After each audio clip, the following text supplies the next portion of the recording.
Muy buenas noches, bienvenidos. Este es el resumen de noticias de la televisión pública. Hoy es jueves, está por terminar la semana. Nosotros estamos aquí para compartir con ustedes media hora de información, lo más importante de lo que ha ocurrido en la Argentina y en el mundo.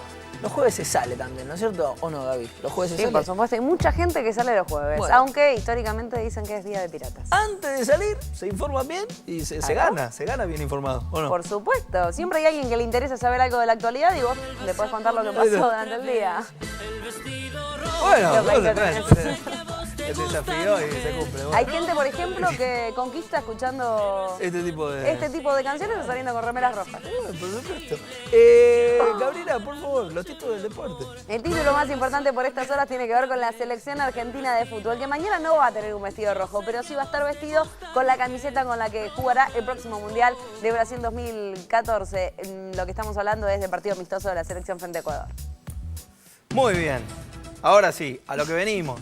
A presentar las noticias. Lo primero tiene que ver con la toma de rehenes que hubo esta tarde, que duró unas cuantas horas. Finalmente, y por suerte y para alegría de todos, nadie terminó lastimado y fueron todos los rehenes liberados. Dos delincuentes, uno de ellos identificado como Marcelo Almeijeiras, recientemente fugados de la cárcel de la localidad bonaerense de Moreno, mantuvieron de rehén a una familia por más de 6 horas. En Tortuguita fue esto. Luego de intensas negociaciones con distintos especialistas de la policía bonaerense, funcionarios judiciales, finalmente liberaron a los cautivos y fueron trasladados a la Fiscalía de José Cepaz. Realmente todo bien. Lo que más preciamos nosotros, como hablábamos, es la vida de la gente, y así tengamos que estar las horas necesarias y prevalecer en este estado de democracia que todos nos une como policías y como ciudadanos, y respetando la vida. Y lo hablaba recién con el gobernador y con el ministro constantemente mientras iba la operación, de que lo que teníamos que hacer nosotros era trabajar profesionalmente en ese tipo de situaciones. Estamos hablando de situaciones muy delicadas, estamos hablando de personas que realmente estaban, como decimos nosotros, en límites jugados, en donde no respetan un montón de códigos, pero nosotros no tenemos que perder la calma y tenemos que hacer las cosas como corresponde para poder dar este final, que es el que todos queremos. Y la familia ha sido atendida en el hospital municipal como corresponde, ya está en shock. O sea, decir que no han pasado por un shock nervioso, es más, en un momento ellos sufrieron el síndrome de Estocolmo, lo cual pone mucho más riesgosa la operación, y sucede en este tipo de casos, porque ellos en todo este tipo de artilugios, como para hacerles creer que ellos son los buenos de la película, perdonen el término, y nosotros somos los malos, automáticamente los usan como escudos defensivos, diciendo de que estamos ocasionándole un mal a ellos. Entonces esto es un tratamiento, está el equipo de psicólogos de delitos complejos de la provincia de Buenos Aires, junto con la gente de justicia, trabajando también en la gobernación, y están con los médicos haciendo el tratamiento y seguimiento que corresponde. Y son víctimas activas en un momento y ahora son pasivas, de una situación que hay que seguir corrigiendo. Bien, el ministro de Justicia, por un lado, Julio Alac, el de Seguridad, Puricelli, tuvieron una reunión con ministros de Paraguay. Luego de esta reunión defendieron las políticas del Estado Nacional contra el narcotráfico y volvieron a criticar al Consejo de la Magistratura por no designar los jueces necesarios. El ministro de Justicia, Julio Alac, volvió a cuestionar al Consejo de la Magistratura por la falta de designación de jueces en el norte del país para afrontar las causas judiciales, y reivindicó la operatividad desarrollada contra el narcodelito. Es el Consejo de la Magistratura que hace un año y un mes no eleva ternas el responsable de promover jueces y designarlos junto al Congreso de la Nación, al Poder Ejecutivo, y designar el personal. Por su parte, el ministro de Seguridad, Arturo Puricelli, destacó el crecimiento de las fuerzas de seguridad en la lucha contra los narcos y cuestionó recientes dichos del gobernador santafesino Antonio Bonfatti. Nosotros no renunciamos a ese combate, ni vamos a renunciar, y vamos a seguir poniendo más esfuerzo.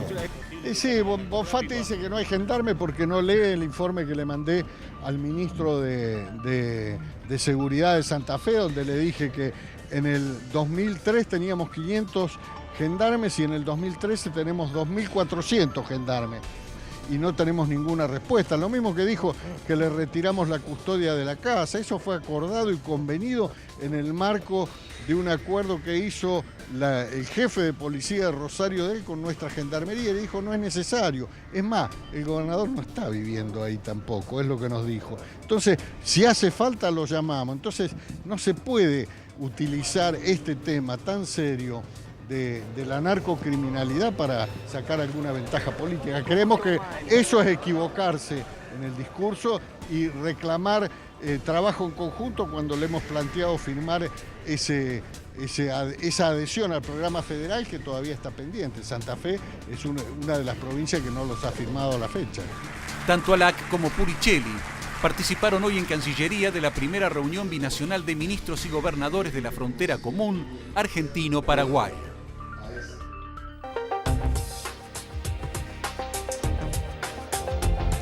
El fiscal Alberto Nisman, que investiga el atentado a la AMIA, consideró que el memorando de entendimiento con Irán es inconstitucional porque implica una indebida intromisión del Poder Ejecutivo en una esfera exclusiva del Poder Judicial.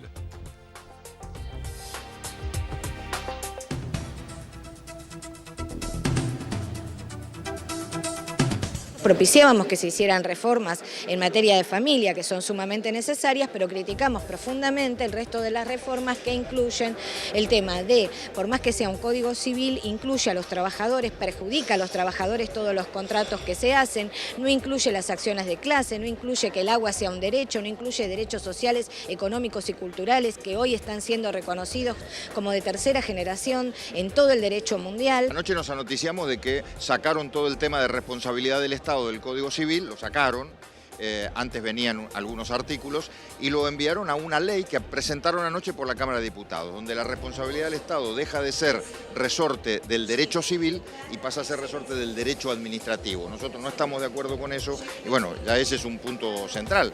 El artículo 75, inciso 12, dice que es una atribución de este Congreso trabajar sobre las materias codificables. El caso de la responsabilidad del Estado es uno de ellos. Bueno, tendremos que ponernos de acuerdo para tratar esas leyes. El Instituto Nacional contra la Discriminación denunció penalmente al grupo ultracatólico que intentó impedir que se realice una ceremonia interreligiosa en la catedral. Recordemos, esta ceremonia era en conmemoración de la llamada Noche de los Cristales Rotos, allí en 1938, que de alguna manera dio inicio a la Alemania nazi. Este grupo de ultracatólicos de extrema derecha, diríamos, muy conservadores, no querían que esta ceremonia se lleve adelante allí en la catedral e irrumpieron. El INADI en su escrito sostiene que el hecho constituye una cabal muestra de intolerancia religiosa y requiere un contundente rechazo.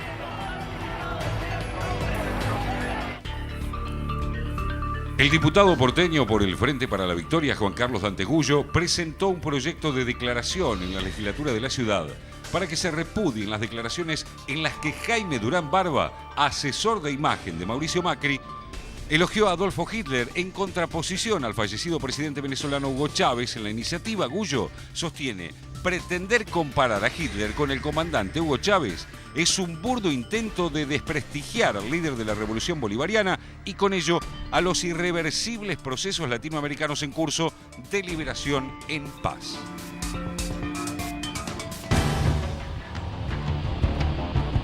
Carlos Eduardo Robledo Puch, el mayor asesino serial de la historia criminal argentina, presentó un escrito ante la justicia en el que sostiene que si le siguen negando la libertad, le cambien la pena por la inyección letal. El abogado defensor de Robledo Puch, por su parte, solicitó inmediata libertad ante la Suprema Corte de Justicia bonaerense. Robledo Puch, quien actualmente tiene 61 años, fue detenido a los 20, en 1972, acusado de una serie de homicidios cometidos en su mayoría contra serenos a los que asesinaba para poder robarles. Desde entonces fue bautizado por la policía y la prensa como el Ángel Negro o el Ángel de la Muerte y actualmente permanece alojado en una celda de la cárcel de Sierra Chica. Qué historia la de Robledo Puch, Félix, realmente para una película. Recuerdo algunos pasajes de aquel juicio donde, por ejemplo, le preguntaban, él había matado a un hombre, entre muchos que mató, entrando a un local, un sereno, lo había encontrado dormido, y los jueces le preguntaron por qué lo había matado. Él le dijo, ¿qué quería, que lo despierte? Loco estaba este muchacho. Bueno, ahora hace muchos años que está pidiendo salir y no se lo dan. El mayor asesino sería la persona que tiene más cargos de homicidios aquí en la Argentina, descontando por supuesto los delitos de lesa humanidad de los represores. Continuamos con la información. Ocurrió algo bastante feo, ustedes estarán al tanto, circuló por todos los medios con Florencia de la B. La trataron mal a Flor y realmente ella se defendió, tiene razón. Yo personalmente la banco, le mando un beso y un abrazo grande, no merece que la traten así. Vamos a ver un poco lo que ocurrió. Mi nombre es Florencia Trinidad, madre de Paul e Isabela Goicoechea, señora del doctor Pablo Alejandro Goicoechea, mujer y argentina. Con estas palabras visiblemente dolorida, la actriz y conductora Florencia de la B repudió las expresiones discriminadoras que recibió de otros colegas de la televisión cuando cuestionaron su identidad de género. Varios sectores políticos, sociales y agrupaciones defensoras de la diversidad sexual condenaron dicha actitud por considerarlo un ataque a una ley de la democracia. A mí me gustaría discutir con profundidad estos temas y no en una columna de chimentos que lamentablemente tiene muchísimo público, pero que puede ser letal, no solamente por la discriminación, sino la frivolización, porque es gente muy ignorante la que está opinando. Este es un tema por el cual es bueno seguir trabajando y es bueno que Florencia de la B también, con el público que tiene, se comprometa en la defensa de derechos de aquellas travestis que no han tenido tanta suerte como ella. Muchos jóvenes que también están en etapas de definirse y de encontrar su identidad, y me parece que este tipo de discusiones no sirven, o sirven sí en definitiva para realmente replantearse muchas cosas, pero sería bueno que disfrutemos de esta Argentina que nos tiene a todos incluidos. Por supuesto que sí, hay que aceptar, ¿no es cierto? Más allá de la ley, aceptar la alegría, la felicidad de todos. Flor de la B tiene una vida tranquila. Me da la sensación que a veces lo que no se bancan es eso. Pretenden que por su condición tenga que tener una vida marginal. No se bancan la felicidad, que ella esté tranquila, que la pase bien, que tenga su familia, que tenga hijos. En fin, nada más que agregar, más que fuerza, abrazo, alegría, y acompañémosla y cambiemos este discurso, por favor. La especialista Lohana Berkins, activista trans, también habló de este tema y trazó un análisis sobre el tratamiento que hacen los medios habitualmente sobre estos temas. Como muchas y muchos celebran con nosotras y nosotras mismas celebramos estos avances, los sectores reaccionarios de esta sociedad no están celebrando, ¿no? Están como agazapados y siempre, digamos, están reciclándose, buscando las maneras de opresión, de segregación o de subordinación. Entonces, esto no es una cuestión aislada, ¿no? Son pensamientos, por suerte, de una parte minoritaria de la sociedad. Yo no diría que toda la sociedad piensa así, porque nosotras, digamos, estamos actuando y entretejiendo redes y, digo, con un montón de organizaciones, de movimientos sociales, partidos políticos, con el movimiento feminista. Entonces, es una parte, ¿no?, que siempre está y que siempre reacciona de esa manera y que sobre todo le cuesta perder sus privilegios, ¿no? Como que creo que pasa por ahí también la cuestión. Y ahora tenemos más información en este picado de noticias.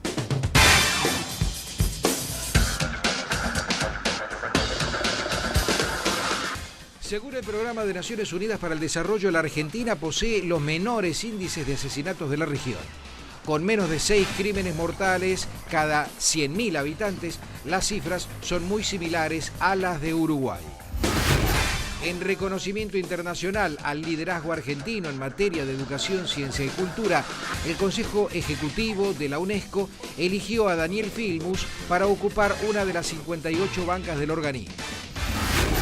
El titular de Información Financiera, José Svatela, dijo que se está analizando acusar a directivos de Papel Prensa por lavado de dinero proveniente de la apropiación de bienes de los desaparecidos y por la expropiación que sufrieron empresarios como Eduardo Sayeg y los hermanos Iacarino. La AFIP realizó 41 allanamientos a empresas cerealeras para recabar información y desarticular una maniobra de evasión impositiva y aduanera por un monto cercano a los 250 millones de pesos. La empresa de medicina prepaga del hospital italiano fue denunciada por abandono de persona de un paciente que debió ser trasladado con código rojo. Y me dijeron que tenían una demora de 4 horas. ¿Qué le pasaba a tu marido en ese momento? Estaba con un grito de dolor y estaba con la úlcera del estómago perforado. Estaba muy grave. Finalmente nunca llegaron, pidieron alerta rojo, pidieron hablar con los médicos, que los médicos estaban atendiendo a un montón de gente y tuvieron que dejar su trabajo para atender a emergencias médicas del hospital italiano, que es ayuda médica, y llegaron cuando ya tuvieron que ponerlo en el quirófano de urgencia porque no llegaba la ambulancia. O sea, la ambulancia se llegó cuando ella estaba en el quirófano. Se realizó un escrache al Hospital Fernández a partir de que se conoció la noticia de los médicos que denunciaron a una chica que había llegado con un aborto en progreso. El 9 de junio pasado, una mujer de 28 años ingresó en el Hospital Fernández con secuelas de un aborto y fue detenida en una comisaría a instancias de la denuncia realizada por la doctora Rosana Bufa, médica obstetra de la institución.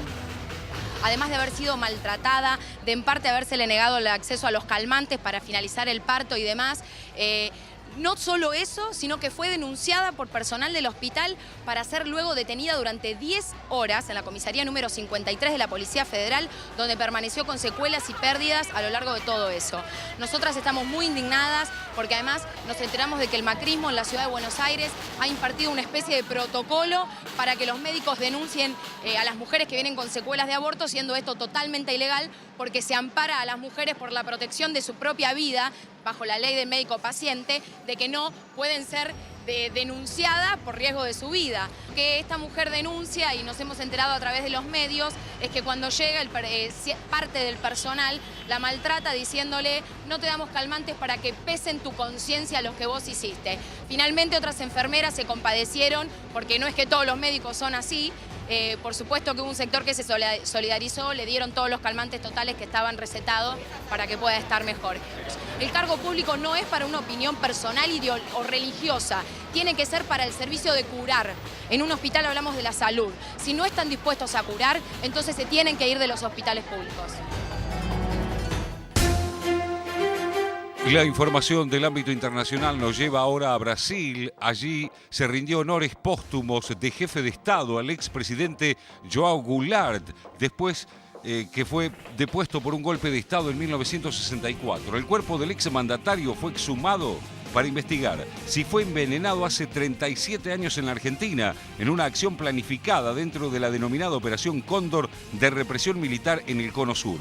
Hoy es un día de encuentro de Brasil con su historia. Esta ceremonia es una afirmación de nuestra democracia, dijo en su cuenta de Twitter la presidenta Dilma Rousseff, una ex guerrillera que sufrió cárcel y torturas en la dictadura que duró 21 años entre 1964 y 1985.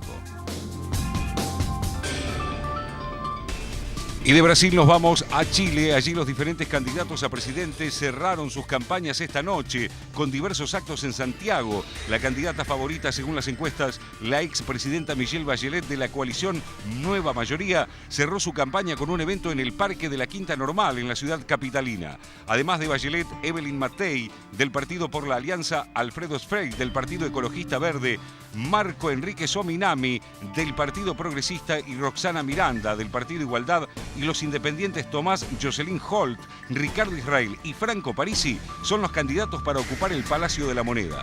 A 3 días de las elecciones presidenciales, los chilenos deberán decidir si continúan con la actual coalición de derecha que terminó con 20 años de socialdemocracia o si esta última retorna al poder. De acuerdo a las estadísticas y al voto voluntario, se prevé que existiría una abstención electoral que superaría el 30%, hecho que le resta desde ya apoyo popular al proceso.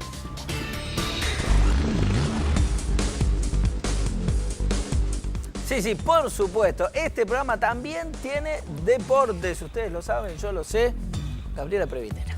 Bueno, vamos a arrancar hablando de San Lorenzo. De San Lorenzo. Claro, mañana viernes arranca una nueva fecha en la primera división del fútbol argentino, la jornada número 16. Y San Lorenzo junto a Boca son los dos escoltas que tiene Newell's. Newell's va a estar jugando el domingo por la noche. Antes, el sábado a partir de las 20:20, tendrá el conjunto de Boedo que recibir a Belgrano de Córdoba. Si gana, será puntero provisorio de este campeonato, por lo menos hasta que jueguen los rosarinos. El que habló en la jornada de hoy en conferencia de prensa fue su entrenador, Juan Antonio Pizzi.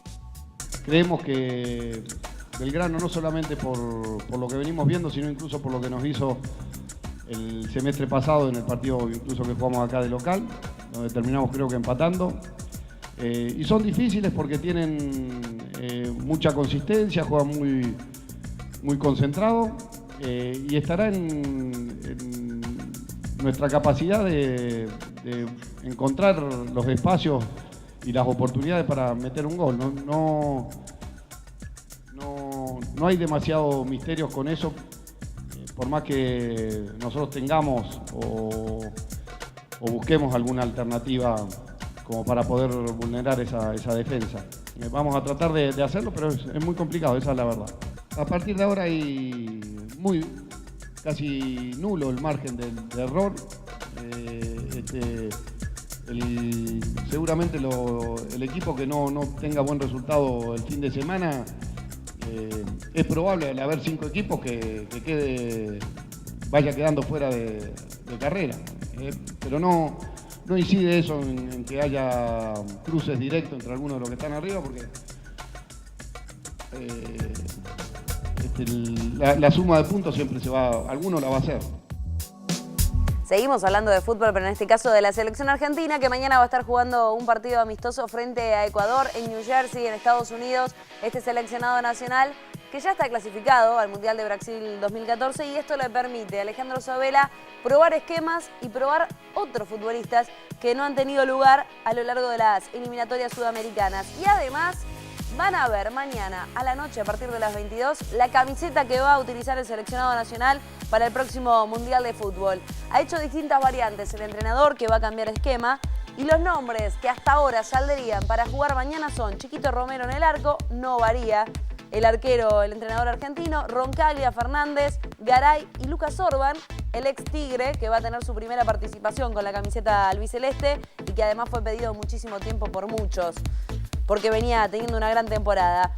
En el mediocampo, además de Orban, estará Ever Banega, Mascherano, Ángel Di María, Eric Lamela, Gonzalo Higuaín y el Pocho Ezequiel Lavezzi. Estos serían los 11 jugadores que presentaría mañana Alejandro Sabela para jugar frente a Ecuador, uno de los 2 partidos amistosos que tiene por delante, 4 defensores, 3 volantes y tridente ofensivo. Este sería por ahora el esquema que también va a usar el entrenador, obviamente distinto al que usó en las eliminatorias. Y sin Messi, por supuesto. ¿Y sin Messi? Messi estará 2 meses afuera de las canchas. Igual no hubiese ido Messi, ¿no? Este partido, sí, ¿vos qué decís?